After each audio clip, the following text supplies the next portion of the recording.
Everyone, कैसे हैं आप सब? बढ़िया। चलिए, अच्छी बात है। बढ़िया, स्वस्थ और साथ ही साथ खुश रहना चाहिए।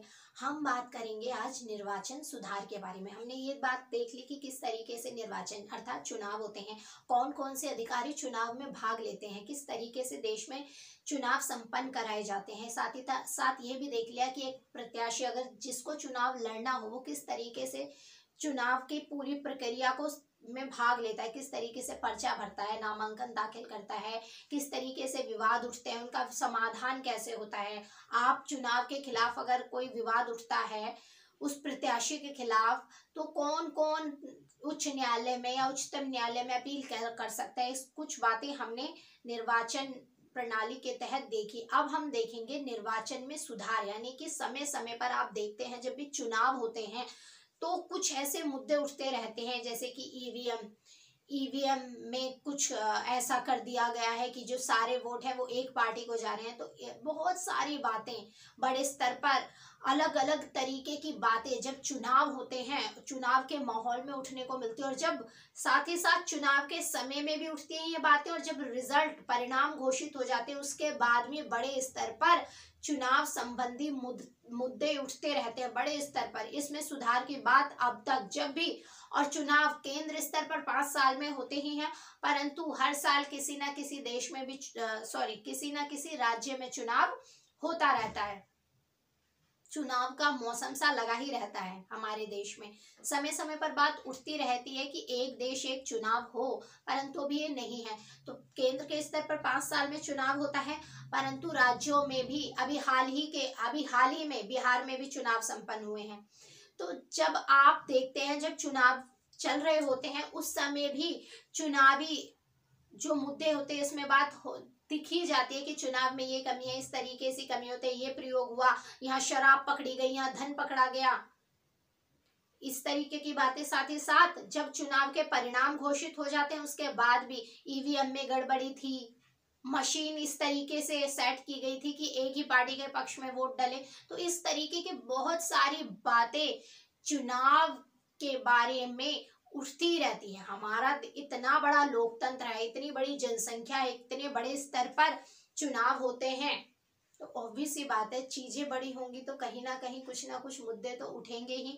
हमारे देश में कोशिश बहुत की गई है, अब तक भी कोशिशें जारी हैं कि किस तरीके से पूरी तरीके से चुनाव को एकदम निष्पक्ष बना दिया जाए, परंतु जो कोशिश का स्तर है वो अभी तक वहां तक नहीं पहुंचा है कि हम कह सके कि हमारे देश में जो चुनाव है वो पूरी तरीके से अब बिना किसी भी की दखलंदाजी के या बिना किसी, आप कह सकते हैं धन, बाहुबल, माफिया, इनके बिना ही संपन्न हो जाते हैं। नहीं, आप देखते हैं गांव के स्तर पर तो बड़े स्तर पर आप देख सकते हैं, जो छोटे स्तर पर स्थानीय स्तर पर चुनाव होते हैं ना, ग्राम पंचायत वगैरह के, इन सब में भी आप अगर आप बिलोंग करते हैं इस क्षेत्र से तो आप देखेंगे बड़े स्तर पर प्रयोग होता है। शराब इधर उधर की जाती है, पैसों का प्रयोग होता है, बड़े स्तर पर शराब दी जाती है वोट अपने पक्ष में वोट करने के लिए कि किसी भी तरीके से हम जीत जाएं। ये सारी बातें बहुत आम जीवन से हैं। आप अगर अपने आप को ना आप अपने आम जीवन से जोड़ के देखना शुरू कर देना कि क्या कमी है हमारे देश में, क्या सुधार होना चाहिए, तो आप बहुत बेहतरीन आंसर राइटिंग कर सकते हैं।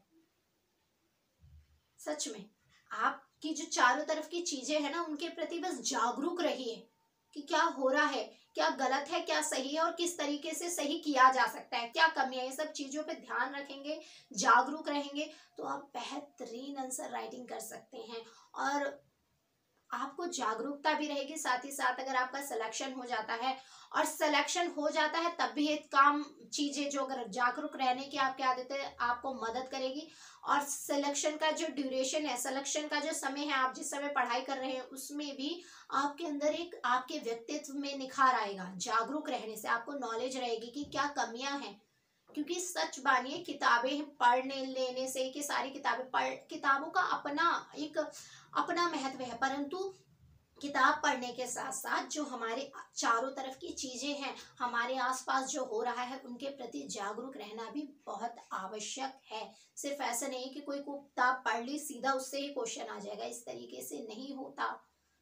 किताब के साथ साथ, किताबी नॉलेज के साथ साथ जागरूकता, अवेयरनेस की भी बहुत आवश्यकता होती है। चलिए देखते हैं तो क्या किस तरीके से चुनाव में कहते हैं ना सेंध लगाने का काम किया जाता है। पारदर्शी चुनाव को अपारदर्शी तरीके से कैसे जीता जाता है, किस तरीके से दबाव बनाए जाते हैं। निर्वाचन प्रक्रिया में माफिया शक्ति यानी कि जो बाहुबल होता है उस क्षेत्र का, आप देखते हैं ना कई बार लोगों को धमकाया जाता है, डराया जाता है कि नहीं आप हमें वोट कीजिए। इस तरीके की बहुत सारी मूवी भी बन चुकी है, पिक्चरें भी, आप पिक्चरें तो देखते होंगे ना, तो उनमें भी आप देखेंगे बड़े स्तर पर ये जो विवाद है, चुनावी संबंधित विवाद बड़े स्तर पर वहां दर्शाए जाते हैं, दिखाया जाता है कि चुनावों में किस तरीके से बूथ कैप्चरिंग की जाती थी, क्या क्या होता है, अब भी क्या होता है। बहुत सारी ऐसी मूवीज हैं, आपने देखा भी होगा अगर आप पिक्चरें देखते हैं, जिसमें ये जो चुनाव से संबंधित जो हमारे यहाँ पर दबाव है, किस तरीके से धन का प्रयोग किया जाता है, किस तरीके से बाहुबल का प्रयोग किया जाता है, वहां के जो बाहुबली होते हैं किस तरीके से चुनाव जीतने के लिए क्या क्या एफर्ट्स लगाते हैं, क्या क्या तरकीबें लगाते हैं, किस स्तर तक गिर जाते हैं चुनाव जीतने के लिए, सब चीजें अगर आप पिक्चर देखते होंगे तो आपने आराम से, आपको नॉलेज होगी। ऐसा नहीं है, कभी कभी मनोरंजन के लिए देख लेनी चाहिए मूवीज, परंतु ऐसा नहीं है कि मनोरंजन, हाँ आपने तय किया आधा घंटे का देखनी है, हाँ या सिर्फ फेक मूवी देखनी है, आप पूरे दिन सिर्फ मनोरंजन ही कर रहे हैं, फिर लाइफ भी मनोरंजन ही बन जाएगी एक दिन आपकी। एक लिमिट होनी चाहिए। चलिए देखते हैं, हम बात कर रहे हैं कि निर्वाचन में क्या क्या बातें उठती हैं। निर्वाचन प्रक्रिया में माफिया शक्ति यानी कि जो बाहुबल होता है, वहां के मौजूदा लोग होते हैं, बाहुबली होते हैं, जिनका दबदबा होता है अपने क्षेत्र में, वो लोगों को डरा धमका कर अपने पक्ष में मतदान कराते हैं। अगर इस तरीके से नहीं कराते तो दूसरा प्रयोग क्या करते हैं, धन, बड़े स्तर पर धन खर्च करते हैं। आप चुनाव में सुनने में भी ये जाएगा चुनाव के समय कि पैसे बांटे जा रहे हैं चुनाव जीतने के लिए, या फिर आपको ये देखने को लिए मिल जाएगा कि चुनावी समय जब होता है कि बड़े स्तर पर 10 ट्रक 20 ट्रक शराब पकड़ी गई है। किस लिए होती है वो, कि किसी भी तरीके से अपने पक्ष में मतदान करवाए जाए, हम जीत जाए, या फिर राजनीतिक दबाव, बल इत्यादि का। यानी कि अगर चुनाव जीतने के लिए आप एक बात कहते हैं ना कि हमें कोई काम करना है तो साम दाम दंड भेद सब, तो इसी तरीके से राजनीति यही चीज हो गई है कि आपको कुर्सी सत्ता पे में बने रहने के लिए हमारे हिंदुस्तान में अगर आपको सत्ता में बने रहना है तो जो आज का स्तर है, वर्तमान स्तर ये है कि वहां पर साम दाम दंड भेद हर तरीके का प्रयोग किया जाता है। पैसा, बल, दबाव, सभी तरीके का प्रयोग किया जाता है राजनीति में बने रहने के लिए, अपनी कुर्सी बचाए रखने के लिए। हमारे देश में सुधार किए गए हैं, इसकी भी बात करेंगे हम नेक्स्ट, जब इससे सेकंड लेक्चर जब आएगा कि क्या क्या समितियों ने सुझाव दिए हैं और क्या क्या अभी तक सुधार किए जा चुके हैं और क्या किए जाने चाहिए, ताकि ये जो अभी भी ये जो कमियां व्याप्त है हमारे निर्वाचन में, उनको पूरी तरीके से समाप्त किया जा सके। क्योंकि देखिए जहाँ पे कोई भी इतना बड़ा लोकतंत्र है, इतनी बड़ी जनसंख्या, इतने बड़े स्तर पर चुनाव होते हैं, तो कुछ ना कुछ तो कमियां होंगी ही, परंतु ऐसा नहीं है कि हम उन्हें समाप्त नहीं कर सकते। अगर हम ठीक से जांच करें तो हम जो कमियां हैं उनको देखकर उनमें सुधार भी कर सकते हैं।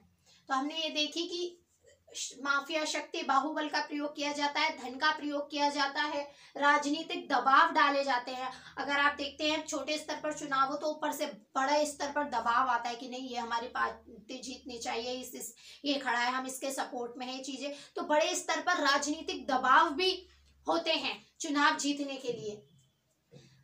राजनीति का अपराधीकरण, क्या, राजनीति का अपराधीकरण व अपराधियों के राजनीतिकरण का ग्राफ चुनावों में बड़े स्तर पर देखा जाता है। क्या तात्पर्य है राजनीति का अपराधीकरण, यानी कि जो हमारी देश की राजनीति है, आप उसमें देखेंगे बहुत सारे ऐसे लोग चुनाव लड़ते हैं जिनके ऊपर पहले से ही कोई ना कोई अपराध का टैग लगा होता है, वो किसी भ्रष्टाचार में या किसी ना किसी चीज में लिप्त होते हैं, उनके ऊपर पहले से ही मोहर ठप्पा कहल लगा होता है, एक टैग होता है कि इस चीज में, इस जुर्म में, इस अपराध के ये अपराध इसके तहत किया गया, केस चल रहा होता है या कोई ना कोई इल्जाम लगा हुआ होता है। तो तो इस तरीके के बहुत सारे लोग हमारी राजनीति में आते हैं, इसलिए उनको ये डर भी नहीं होता, क्योंकि उन्हें पता है कि कुछ भी कर ले राजनीति में तो इस तरीके की कोई बात है ही नहीं कि भाई अगर हम ये कर देंगे या हमारा अपराध में नाम आ गया है, किसी करप्शन में नाम आ गया है तो हम चुनाव नहीं लड़ सकते। तो ये बात कही गई है कि आप बड़े स्तर पर देख सकते हैं, वर्तमान समय में भी आप ये ग्राफ देखेंगे तो सभी पार्टियों में कहीं ना कहीं आपराधिक यानी कि ऐसे सदस्य हैं अभी चुनाव सभी पार्टी में जिनमें कोई ना कोई, जिनके ऊपर कोई ना कोई अपराध का टैग लगा हुआ है, कोई ना कोई बैकग्राउंड में उन्होंने कुछ ऐसा किया है जिसके कारण केस चल रहा है या किसी केस में उनका नाम आया हुआ है। तो ये बात कही गई है कि हमारे यहाँ पे जो राजनीति है, राजनीति का अपराधीकरण हो चुका है, वह अपराधियों के राजनीतिकरण का ग्राफ चुनाव में बड़े स्तर पर बढ़ता जा रहा है। जो चुनाव आप देखते हैं बड़े स्तर पर, बाहुबली क्या होता है, उनका वो जो बाहुबली होते हैं उनका बड़े स्तर पर कहीं ना कहीं किसी ना किसी अपराध में नाम होता है, परंतु वो फिर भी चुनाव लड़ते हैं और जीतते भी हैं। तो इसमें कहीं ना हम बात कहेंगे ठीक है सुधार होने चाहिए, कहीं ना कहीं कमी हमारी भी होती है। देखिए ये याद रखिएगा, शायद आप सबको बुरा लगे परंतु इस चीज में कमी कहीं ना कहीं हमारी भी होती है, याद रखिएगा। अपनी सोच को डेवलप कीजिए। जाति आधार पर वोट देते हैं, विकास के मुद्दों पर वोट नहीं देते, समझते ही नहीं है वो लोग। सिर्फ आपको, सिर्फ उनका इतना मकसद होता है, मैं ये नहीं कह रही सब एक जैसे लोग होते हैं, परंतु ज्यादातर ऐसे ही लोग हैं राजनीति में अभी जो हैं। ऐसा नहीं है कि आगे अच्छे नहीं आएंगे या अच्छे लोग नहीं हैं, बिल्कुल। देखिए बिल्कुल एक बात उठती है कि राजनीति गंदी चीज है, गंदी चीज नहीं है, उसमें उसको बस गंदा बनाने के लिए कुछ लोग आ गए हैं। परंतु राजनीति में जाइए, जब आप अच्छे लोग जाएंगे तो राजनीति भी अच्छी होगी, और आपराधिक लोग जाएंगे, गलत सोच वाले, गलत मेंटेलिटी वाले लोग जाएंगे तो राजनीति भी गंदी होगी। और ये चीज तो फिर सभी में होता है, कोई भी जॉब कर लीजिए, कोई भी पोस्ट ले लीजिए, सभी में होते हैं, सभी विचारों के लोग। तो गंदी कोई चीज नहीं होती, पॉलिटिक्स भी गंदी नहीं है। तो अच्छे लोग भी जाइए, अच्छे लोग जाएंगे जब भी तो अच्छी राजनीति होगी। और इसमें कहीं ना कहीं हमें कमी हमारी होती है, हम ये समझ नहीं पाते कि सामने वाला हमें भड़का रहा है, चीजें कर रहा है, वो सिर्फ हमें भड़काते उकसाते, धर्म के नाम पे, जाति के नाम पे सांप्रदायिकता फैलाते हैं और वोट बटोरते हैं, और फिर 5 साल के लिए हम कौन और आप कौन, ये वाला सिस्टम रहता है।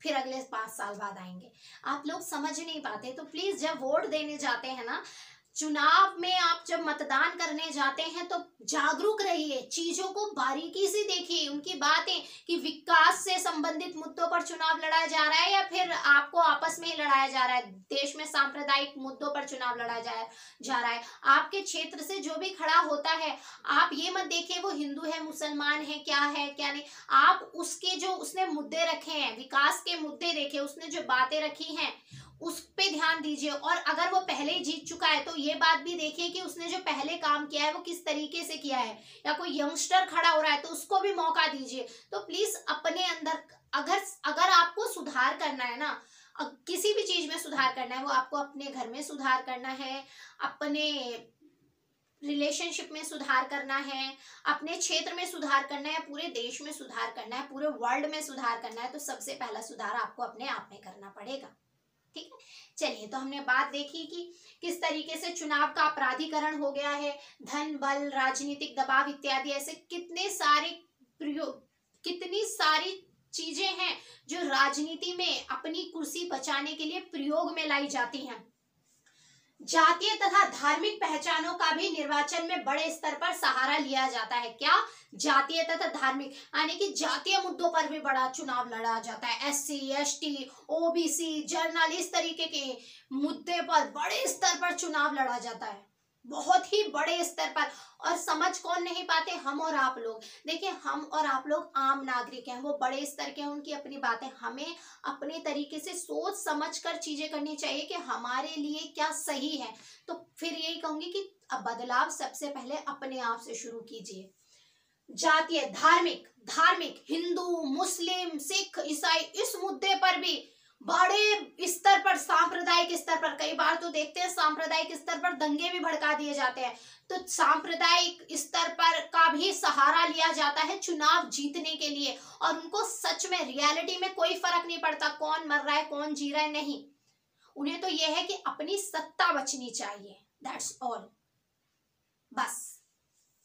निर्वाचन अधिकारियों पर ये कुछ ऐसे पॉइंट्स है जो आप पॉइंट्स अगर आपसे पूछा जाता है कि हमारे देश में वर्तमान समय में क्या क्या कमियां, किस स्तर पर जो चुनाव में अपारदर्शिता है, क्या क्या कमियां हैं, तो ये पॉइंट्सों में आप लिख देते हैं तो बहुत बेहतरीन। क्योंकि जब आप आंसर राइटिंग करते हैं ना, तो ये नहीं है कि आप बहुत बड़े स्तर पर, कोई कॉलेज का नहीं है कि भाई 10-15 पेज भरेंगे जब काम चलेगा, नहीं, आप बुलेट पॉइंट्स में पॉइंट टू पॉइंट बात करके भी बेहतरीन आंसर राइटिंग लिख सकते हैं।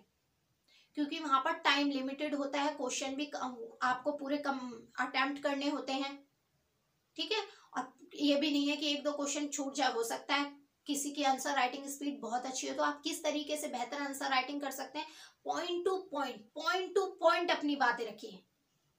ये कुछ पॉइंट्स हैं।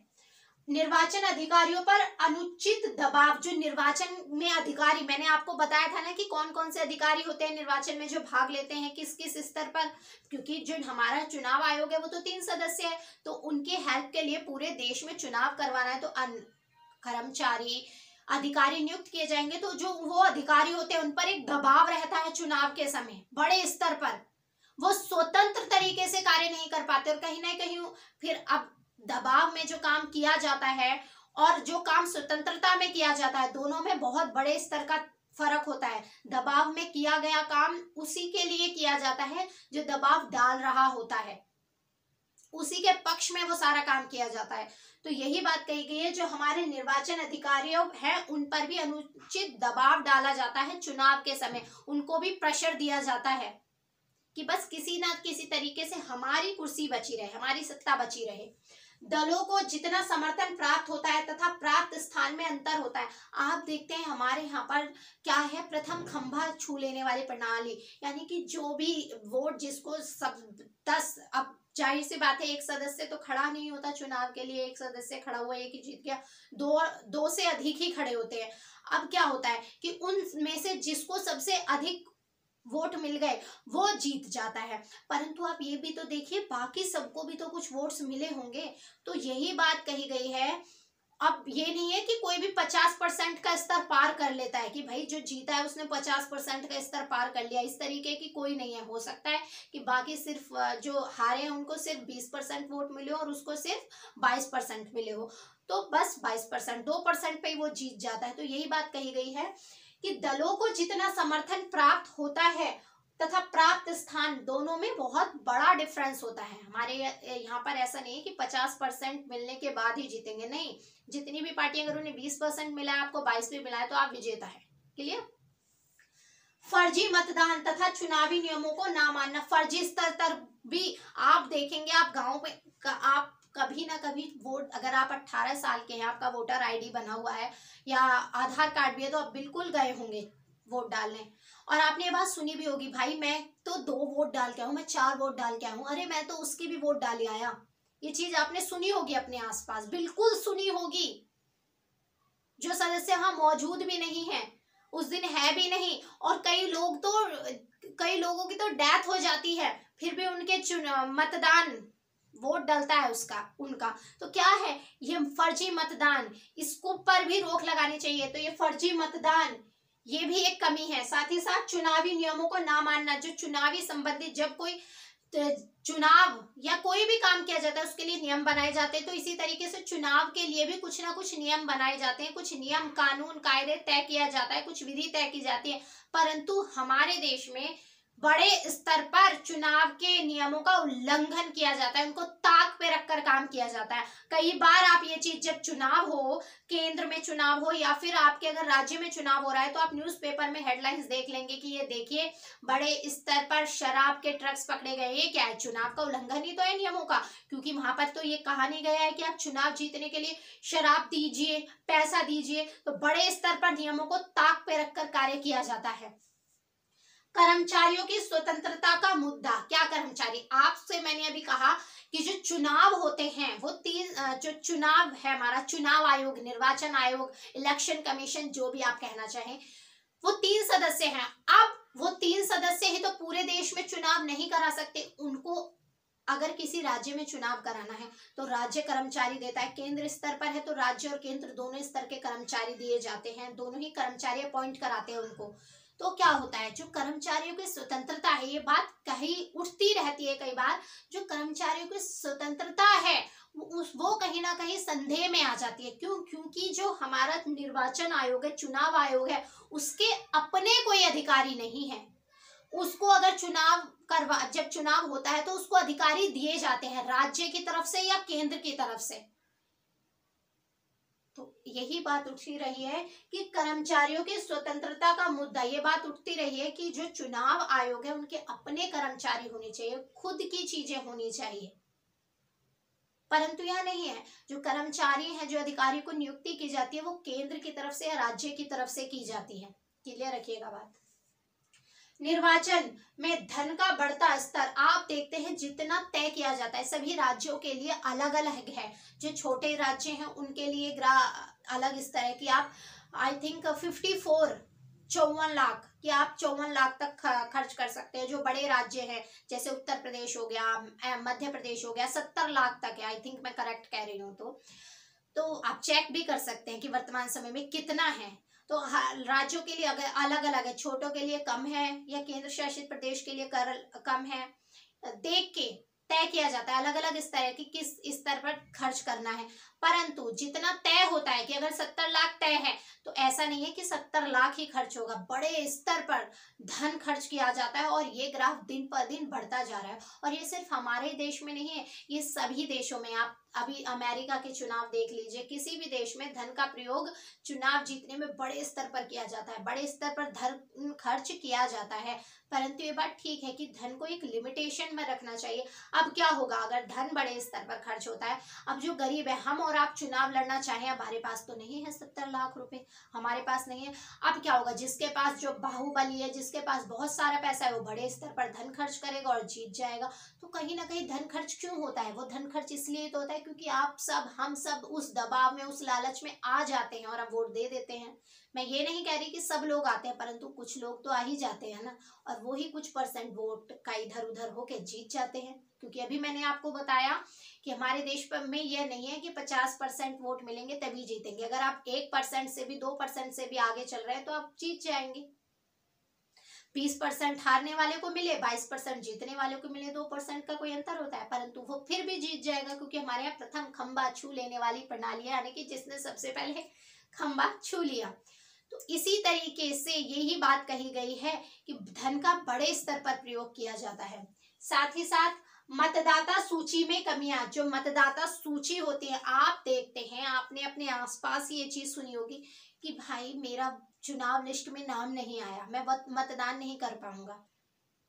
सुनिए नहीं ये बात। तो मतदाता जो सूची बनाई जाती है ना, वो भी क्लियर तरीके से नहीं बनाई जाती। कुछ लोग ऐसे होते हैं, वहां के नागरिक ऐसे होते हैं जिनका नाम ही नहीं आता, वो वोट देने जा ही नहीं पाते। और कुछ लोग ऐसे होते हैं तो दो बार भी चले जाते हैं, और जो है भी नहीं इस दुनिया में, उनके भी मतदान हो जाते हैं। स्थानीय स्तर पर तो ऐसा होता है, अब भी होता है। और बड़े शौक से जो हम और आप जैसे जो आम नागरिक है, वही वोट डाल के आते हैं और बड़े शौक से बताते भी है, मैंने तो इसका भी वोट डाला, मैंने तो 2 वोट डाले, मैंने 4 वोट डाले। बहुत खुश होते हैं बता कर।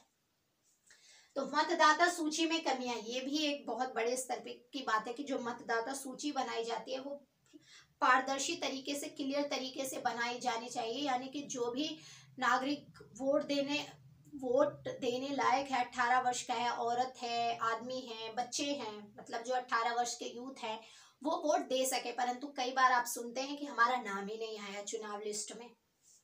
विकास के मुद्दों की अनदेखी, कहीं ना कहीं हमारे देश में अभी भी बड़े स्तर पर जो विकास के मुद्दे हैं, जो रियलिटी में चुनाव में उठने चाहिए, जो सच में देश में कमियां हैं जिन पर बात होनी चाहिए, रोजगार हो गया, शिक्षा हो गई, देश में स्वच्छता हो गई, देश का इंफ्रास्ट्रक्चर ढांचा, यानी कि सड़क, पानी, बिजली, इस तरीके की बातों पर बड़े स्तर पर सामाजिक जो आप मुद्दे हैं बहुत उठा सकते हैं कि भाई स्टडी ऐसी है, पढ़ाई में ये चीज सुधार होनी चाहिए। बहुत सारे मुद्दे हैं जिन पर आप चुनाव लड़ सकते हैं। विकास से संबंधित चुनाव के लिए मुद्दे होते हैं, परंतु हमारे यहाँ के मुद्दे कुछ अलग ही रहते हैं। धर्म के नाम पर, जाति के नाम पर, हिंदू मुस्लिम के नाम पर। ये क्यों? क्योंकि उनको कहीं ना कहीं पता है कि जो हमारे नागरिक हैं, देश के नागरिक हैं, उनकी जो नस है वो किस चीज को दबाए। आपको पता है ना, कई बार पता होता है घर वालों को कि मेरा बच्चा किस स्तर तक बदतमीजी कर सकता है या किस स्तर तक नहीं कर सकता। वो कहते हैं अच्छा हाँ ये गलती ये कर सकता है, ये बदतमीजी पक्का इसने ही करी होगी, मैं मान सकता हूँ।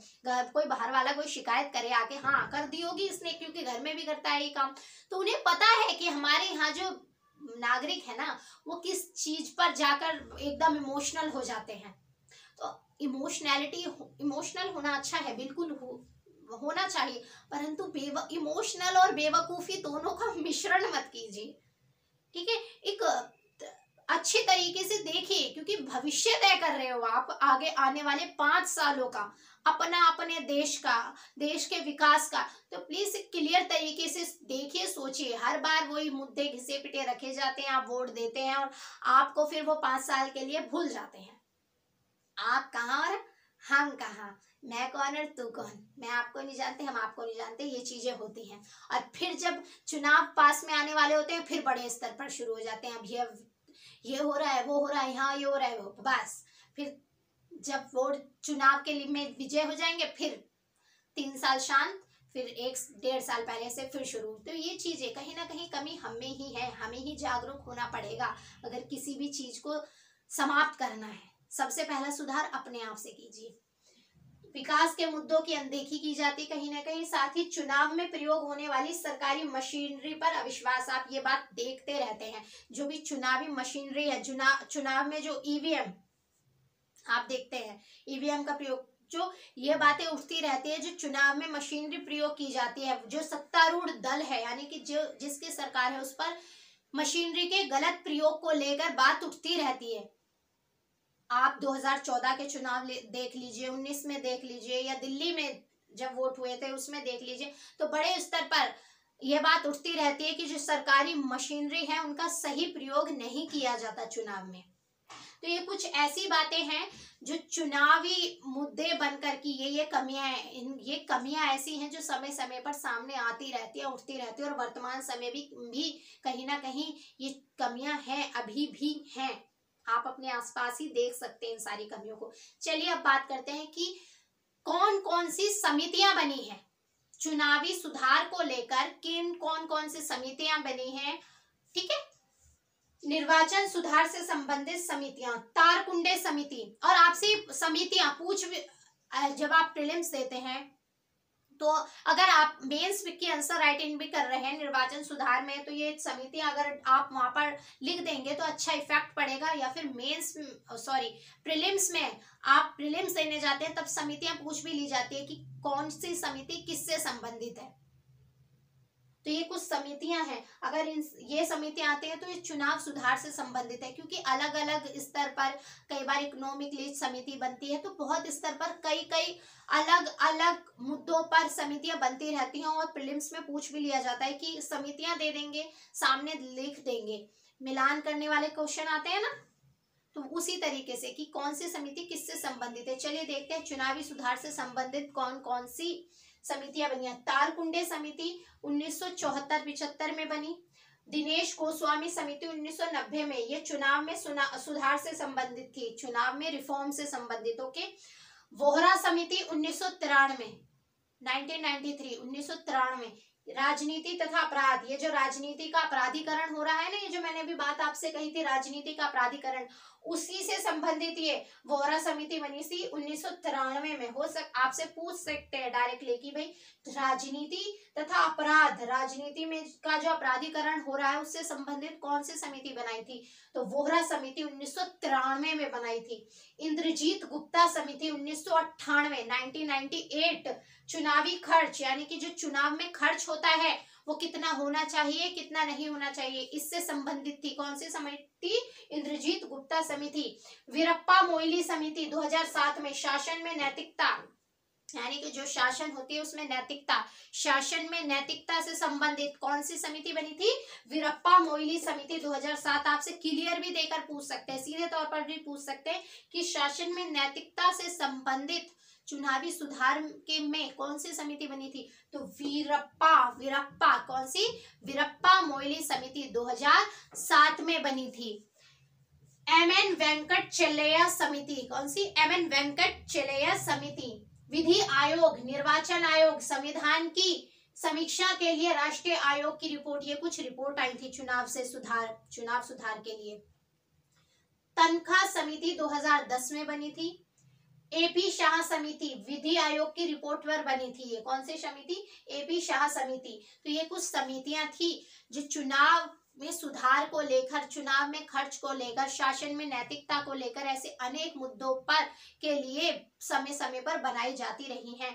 तो हमने ये बात देख ली कि क्या क्या कमियां है, कौन सी समिति। अब नेक्स्ट लेक्चर में हम बात करेंगे कि इन सभी समितियों ने क्या क्या सुझाव दिए, और उसके बाद हम देखेंगे कि अभी तक वर्तमान समय तक कौन कौन से सुधार कर लिए गए हैं हमारी चुनावी निर्वाचन प्रक्रिया में, या कौन से सुधार अभी किए जाने बाकी हैं। चलिए आज के लिए इतना ही रखते हैं फिर। धन्यवाद।